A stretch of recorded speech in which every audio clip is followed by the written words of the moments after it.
Hello everyone दोस्तों, आज की वीडियो में बात करेंगे साइंस जीके के टॉप 25 मोस्ट इम्पोर्टेंट क्वेश्चंस की। इस वीडियो में सारे क्वेश्चन सेलेक्टेड हैं, मोस्ट इम्पोर्टेंट हैं, बार बार एग्जाम में पूछे गए हैं। रिपीटेड क्वेश्चंस का संग्रह इस वीडियो में होने वाला है। ये वीडियो आने वाले सभी एग्जाम के लिए काफ़ी ज़्यादा हेल्पफुल होने वाली है, इसलिए वीडियो को लास्ट तक जरूर देख लेना। वीडियो हेल्पफुल लगे लाइक करें, चैनल को सब्सक्राइब करें, पास में लगे बेल आइकन को ऑल पर सेट कर देना। शुरू करते हैं पहले मोस्ट इंपोर्टेंट क्वेश्चन से। पहला मोस्ट इंपोर्टेंट क्वेश्चन कह रहा है कि वास्तविक प्रतिबिंब की प्रकृति कैसी होती है। कहने का मतलब है वास्तविक प्रतिबिंब जो होता है वो कैसा होता है भैया, वो बताना है। नीचे चार ऑप्शन दिए गए हैं, उल्टा होता है, सीधा होता है, उल्टा या सीधा होता है, या इनमें से कोई भी नहीं। तो इसका जो राइट आंसर हो जाएगा वो हो जाएगा ऑप्शन ए, यानी वास्तविक प्रतिबिंब की प्रकृति जो होती है भैया वो ये देखने में उल्टा होता है। ठीक है, वास्तविक प्रतिबिंब की प्रकृति जो होता है उल्टी होती है। ठीक है, नेक्स्ट क्वेश्चन देखते हैं क्या है। नेक्स्ट क्वेश्चन में कह रहा है कि प्रकाश के परावर्तन के नियम के अनुसार नीचे जो चार ऑप्शन दिए गए इसमें से कौन सा ऑप्शन सही है। आपतन कोण परावर्तन कोण से बड़ा होता है, या फिर आपतन कोण परावर्तन कोण के बराबर होता है, या फिर आपतन कोण परावर्तन कोण से छोटा होता है, या ये सभी कथन सत्य हैं। तो भाई इसका जो राइट आंसर हो जाएगा वो हो जाएगा ऑप्शन बी, यानी आपतन कोण जो है परावर्तन कोण के क्या होता है, ये बराबर होता है प्रकाश के परावर्तन के नियम के अनुसार। ये क्वेश्चन बार बार एग्जाम में पूछा गया है, एवरी ग्रीन क्वेश्चन है ये, वेरी वेरी मोस्ट इंपोर्टेंट, लगा लो इसको। ठीक है, नेक्स्ट क्वेश्चन देखते हैं क्या है। नेक्स्ट क्वेश्चन में पूछ रहा है कि यदि दर्पण में बना प्रतिबिंब हमेशा सीधा आकार में वस्तु के बराबर है तो दर्पण कैसा है। दर्पण की आकृति प्रकृति बतानी है, दर्पण कैसा है। ठीक है, दर्पण में बना प्रतिबिंब हमेशा सीधा आकार में वस्तु के बराबर है तो दर्पण कैसा है। अवतल है, उत्तल है, समतल है, या इनमें से कोई भी नहीं। तो इसका जो राइट आंसर हो जाएगा वो हो जाएगा ऑप्शन सी, यानी समतल दर्पण जो होता है, समतल दर्पण, उसमें बना प्रतिबिंब क्या होता है, हमेशा सीधा होता है और आकार में वस्तु के बराबर होता है। तो ये दो पॉइंट आपको याद रख लेने हैं। वस्तु का जो दर्पण में बना प्रतिबिंब होता है वो वस्तु के बराबर होता है आकार में और हमेशा सीधा होता है। ठीक है, नेक्स्ट क्वेश्चन देखते हैं। नेक्स्ट क्वेश्चन में कह रहा है कि पानी से भरी बाल्टी की गहराई कम दिखती है। पानी से भरी हुई बाल्टी की जो गहराई होती है, अगर हम तली में झांक करके देखें बाल्टी के अंदर, तो उसकी गहराई हमको कम दिखाई देती है। तो ये किस कारण से कम दिखाई देती है, इसका क्या कारण है। ठीक है, इसमें चार ऑप्शन दिए गए हैं, पूर्ण आंतरिक परावर्तन, अपवर्तन या परावर्तन, या फिर इनमें से कोई भी नहीं। तो इसका जो राइट आंसर हो जाएगा वो हो जाएगा ऑप्शन बी, यानी ये अपवर्तन के कारण ऐसा अनुभव होता है, ऐसा दिखाई देता है कि पानी से भरी हुई बाल्टी जो है उसकी गहराई कम दिखाई देती है। ठीक है दोस्तों, सारे क्वेश्चन सेलेक्टेड हैं, ये रिपीटेड क्वेश्चन है, मतलब बार बार एग्जाम में पूछे गए हैं। तो रिपीटेड क्वेश्चन का संग्रह इस वीडियो में टॉप 25 क्वेश्चन होने वाले हैं। टोटल कितने क्वेश्चन होने हैं, टॉप 25 क्वेश्चन होने वाले हैं। तो वीडियो को लास्ट तक जरूर देख लेना। ठीक है, चैनल पर पहली बार हो तो अभी सब्सक्राइब कर दो और पास में लगे बेल आइकन को ऑल पर सेट करो, ताकि आने वाली सभी वीडियो नोटिफिकेशन आपके पास सबसे पहले पहुंचे। नेक्स्ट क्वेश्चन देख लेते हैं क्या है। नेक्स्ट क्वेश्चन में कह रहा है कि रोगियों के नाक कान गले आदि की जांच के लिए डॉक्टर प्रयोग करते हैं, मतलब डॉक्टर जो है किस यंत्र का प्रयोग करते हैं या दर्पण का प्रयोग करते हैं। तो दर्पण की प्रकृति कैसी होती है, वो कौन सा दर्पण होता है जिसका उपयोग जो है नाक कान गले की जांच के लिए डॉक्टर लोग अधिकतर प्रयोग करते हैं। तो भैया ये नीचे चार ऑप्शन दिए गए हैं, समतल दर्पण, उत्तल दर्पण, अवतल दर्पण, या फिर इनमें से कोई भी नहीं। इसका जो राइट आंसर हो जाएगा वो हो जाएगा ऑप्शन सी, यानी अवतल दर्पण का प्रयोग जो है, अवतल दर्पण का प्रयोग डॉक्टर लोग करते हैं नाक कान गले की जांच करने के लिए। ठीक है, नेक्स्ट क्वेश्चन देखते हैं।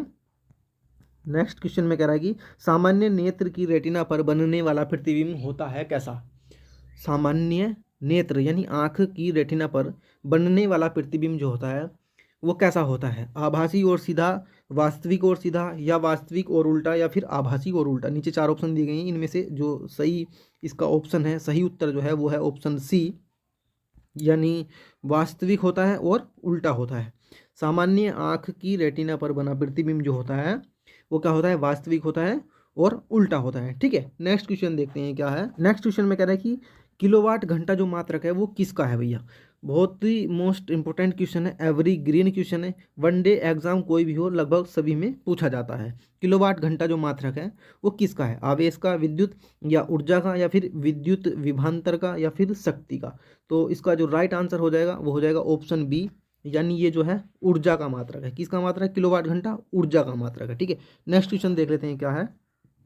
नेक्स्ट में कहना है कि विद्युत बल्ब का फिलामेंट जो होता है वो किसका बना हुआ होता है, यानी तांबे का बना हुआ होता है, या प्लेटिनम का बना हुआ होता है, या टंगस्टन का बना हुआ होता है या फिर इनमें से कोई भी नहीं।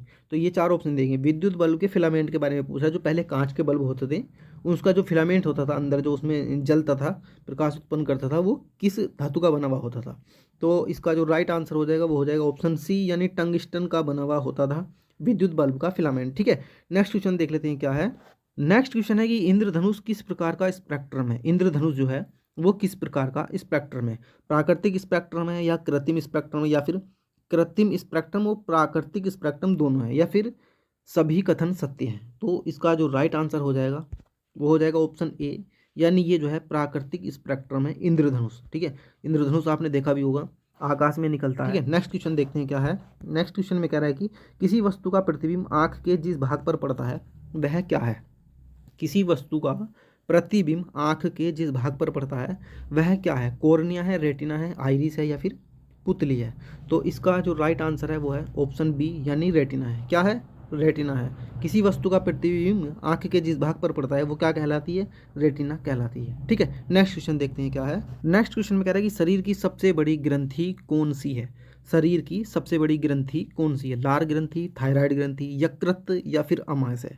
तो ये चार ऑप्शन दिए गए हैं। एवरी ग्रीन क्वेश्चन है, ये लगभग सभी एग्जाम में पूछा जाता है, वनडे एग्जाम जितने भी होते हैं। ठीक है, इसका जो राइट आंसर है वो है ऑप्शन सी, यानी यकृत जो होती है, यकृत, ये क्या है, शरीर की सबसे बड़ी क्या है, ग्रंथि है। ठीक है भैया, नेक्स्ट क्वेश्चन देखते हैं। नेक्स्ट क्वेश्चन में कह रहा है कि वह प्रक्रिया जिसके द्वारा मनुष्य श्वास ग्रहण करता है और छोड़ता है वह क्या है। मतलब जो प्रक्रिया है जिसके द्वारा, उस प्रक्रिया का नाम बताना है जिसके द्वारा मनुष्य जो है सांस अंदर लेता है और बाहर छोड़ता है। श्वसन है, या श्वासोच्छ्वास है, या फिर प्रश्वास है, या फिर निःश्वसन है। तो इसका जो राइट आंसर हो जाएगा वो हो जाएगा ऑप्शन बी, यानी श्वासोच्छ्वास। श्वासोच्छ्वास जो इसका ये ऑप्शन बी है, ये है वो प्रकृति जिसके द्वारा, जिस प्रक्रिया के द्वारा सांस अंदर लिया जाता है और बाहर छोड़ा जाता है। नेक्स्ट क्वेश्चन देख लेते हैं क्या है। नेक्स्ट क्वेश्चन में कह रहा है कि एक स्वस्थ मनुष्य का रक्तचाप जो होता है वो कितना होता है। रक्तचाप यानी ब्लड प्रेशर कितना होता है ये बताना है बेसिकली। ठीक है, अभी आपको समझ में आ गया होगा ब्लड प्रेशर किसकी बात करें। तो यहाँ पर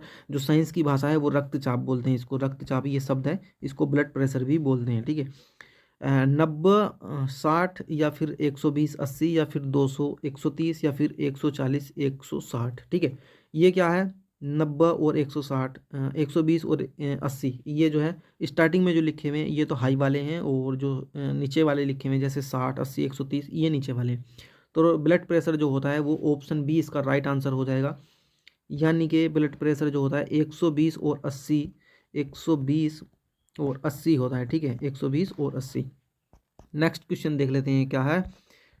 नेक्स्ट क्वेश्चन में कह रहा है कि मनुष्य के सूंघने की क्षमता को नियंत्रित करता है। मनुष्य के सूंघने की क्षमता को जो नियंत्रित करता है वो क्या है। ऑप्टिक पाली है, या घ्राणेंद्रिय पोली है, या फिर सेरिब्रम है, या फिर इनमें से कोई नहीं। ये चार ऑप्शन दिए गए हैं। इसका जो राइट आंसर हो जाएगा वो हो जाएगा ऑप्शन बी, घ्राणेंद्रिय पाली। ये मनुष्य की सूंघने की क्षमता को क्या करती हैं, नियंत्रित करती हैं। ठीक है, नेक्स्ट क्वेश्चन देख लेते हैं क्या है। नेक्स्ट क्वेश्चन में कह रहा है कि उच्च रक्तचाप की अवस्था को क्या कहते हैं। उच्च रक्तचाप की अवस्था को क्या कहते हैं। हाइपरटेंशन, या पक्षाघात, या फिर हाइपरटेंशन, या फिर इनमें से कोई नहीं।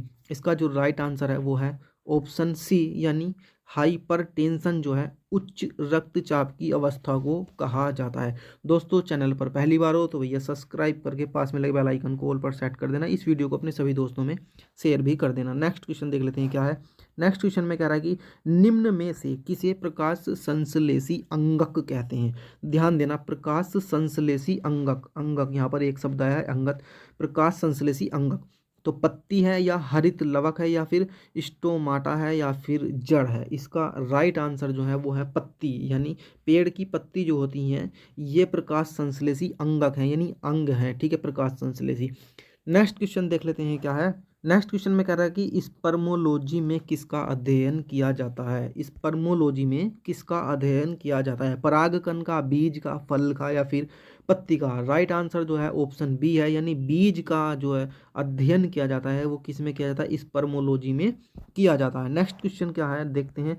पीडोलॉजी में किसका अध्ययन किया जाता है। पीडोलॉजी में किसका अध्ययन किया जाता है। भूमि का, फलों का, चट्टानों का, या फिर पौधों का। ये चार ऑप्शन दिए गए हैं।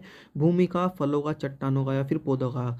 किसके बारे में पूछा, पीडोलॉजी के बारे में। तो राइट आंसर जो हो जाएगा इसका ऑप्शन ए हो जाएगा, यानी भूमि का अध्ययन किया जाता है किसमें, पीडोलॉजी में। ठीक है, नेक्स्ट क्वेश्चन देखते हैं क्या है। नेक्स्ट क्वेश्चन है, द्विनाम पद्धति के प्रतिपालक हैं, द्विनाम पद्धति के प्रतिपालक बताना है, डार्विन है या फिर थियोफ्रेस्टस हैं या फिर लीनियस हैं या फिर हिप्पोक्रेटस हैं। तो इसका जो राइट आंसर है वो है भैया ऑप्शन सी, यानी लीनियस जो है, लीनियस ये क्या है, द्विनाम पद्धति के क्या है, प्रतिपालक हैं। ठीक है भैया दोस्तों, नेक्स्ट क्वेश्चन देखते हैं क्या है। नेक्स्ट क्वेश्चन में कह रहा है कि जीवाणु की खोज सर्वप्रथम किसने की थी। Very very most important question, one day हर एग्जाम में पूछा जाता है, जो जितने भी लगभग वनडे एग्जाम होते हैं सभी में ये क्वेश्चन पूछा जाता है साइंस में से। वेरी वेरी मोस्ट इंपोर्टेंट लगा लो इस सवाल को। ठीक है, very very most important. Robert Koch, Louis Pasteur या लुईन हाक या फिर रॉबर्ट हुक, जीवाणु की खोज किसने की थी। राइट आंसर जो हो जाएगा ऑप्शन सी हो जाएगा, यानी लुईन हाक ने जो है, लुईन हाक ने जीवाणु की खोज की थी। ठीक है, नेक्स्ट क्वेश्चन देखते हैं क्या है। नेक्स्ट क्वेश्चन में कह रहा है कि निम्नलिखित में से कौन सा रोग बैक्टीरिया से होता है। अब आपको ये भी याद रखना कि बैक्टीरिया से कौन से रोग होते हैं, विषाणु से कौन से रोग होते हैं, जीवाणु से कौन से रोग होते हैं। कभी बैक्टीरिया देता है, कभी जीवाणु देता है, कभी विषाणु देता है। ठीक है, तो यहाँ पर पूछा गया है कि बैक्टीरिया से कौन सा रोग होता है। नीचे तीन रोगों के नाम दिए गए हैं, ऑप्शन 4 है, पीलिया, तपेदिक या चेचक। राइट आंसर जो हो जाएगा इसका ऑप्शन बी हो जाएगा, ऑप्शन बी राइट आंसर हो जाएगा, यानी तपेदिक जो है ये बैक्टीरिया से होता है। नेक्स्ट क्वेश्चन देख लेते हैं क्या है। नेक्स्ट क्वेश्चन में पूछ रहा है कि एंटीबायोटिक्स अधिकांशतः पाए जाते हैं कहाँ पर। एंटीबायोटिक जो पाए जाते हैं, एंटीबायोटिक्स वह कहाँ पर पाए जाते हैं। आवृत्ति बीजियों में, कवकों में, विषाणुओं में या फिर जीवाणुओं में। इसका राइट आंसर जो हो जाएगा वो हो जाएगा ऑप्शन डी, यानी जीवाणु में जो है, जीवाणुओं में एंटीबायोटिक्स पाए जाते हैं। ठीक है, नेक्स्ट क्वेश्चन देख लेते हैं क्या है। नेक्स्ट क्वेश्चन में कह रहा है कि निम्नलिखित में से कौन सा रोग जीवाणु के कारण होता है। जीवाणु के कारण कौन सा रोग होता है। मैंने पहले ही बताया कि जीवाणु, विषाणु, बैक्टीरिया, इनके कारण जो भी रोग होते हैं वो आपको अच्छे से याद कर लेने हैं। अब इस क्वेश्चन में पूछ रहा है कि जीवाणु से कौन सा रोग होता है। ठीक है, पेचिश, हैजा, चेचक या फिर इनमें से कोई नहीं। नीचे 4 ऑप्शन दिए गए थे, इसका जो राइट आंसर हो जाएगा ऑप्शन बी हो जाएगा, यानी हैजा जो होता है वो भैया किसके कारण होता है, जीवाणु के कारण होता है हैजा। ठीक है, नेक्स्ट क्वेश्चन देख लेते हैं क्या है। नेक्स्ट क्वेश्चन है कि निम्नलिखित में से किसके द्वारा दूध खट्टा होता है। दूध जो खट्टा होता है वो किसके कारण होता है। Very very most important question है ये। वायरस के कारण, बैक्टीरिया के कारण या निमेटोड के कारण या फिर प्रोटोजोआ के कारण। राइट आंसर जो है इसका वो ऑप्शन बी है। सारे क्वेश्चन सेलेक्टेड थे ये। ठीक है, मोस्ट इंपोर्टेंट क्वेश्चन थे ये सारे। इसका राइट आंसर जो है ऑप्शन बी है, यानी बैक्टीरिया के कारण जो क्या होता है, दूध खट्टा हो जाता है। ठीक है, नेक्स्ट क्वेश्चन देख लेते हैं और इस वीडियो का लास्ट क्वेश्चन। इस क्वेश्चन में पूछ रहा है कि सर्वप्रथम विषाणु की खोज किसने की थी। वेरी मोस्ट इंपोर्टेंट क्वेश्चन है ये। इवेनोवॉस्की में, एडवर्ड जेनर ने, नीनियस ने या फिर स्मिथ ने। इसका राइट आंसर जो है वो है ऑप्शन ए, यानी कि इवेनोवॉस्की ने जो है विषाणु की खोज की थी। ठीक है, इस वीडियो में सारे क्वेश्चन सेलेक्टेड थे और रिपीटेड थे, मतलब जो बार बार एग्जाम में पूछे जाते हैं उन क्वेश्चनों का इस वीडियो में संग्रह किया गया था। वीडियो हेल्पफुल लगी तो लाइक कर देना, चैनल पर पहली बार हो तो सब्सक्राइब करके अपने दोस्तों में जरूर शेयर कर देना और घंटी को ऑल पर सेट कर देना। ठीक है, मिलते हैं नेक्स्ट वीडियो में।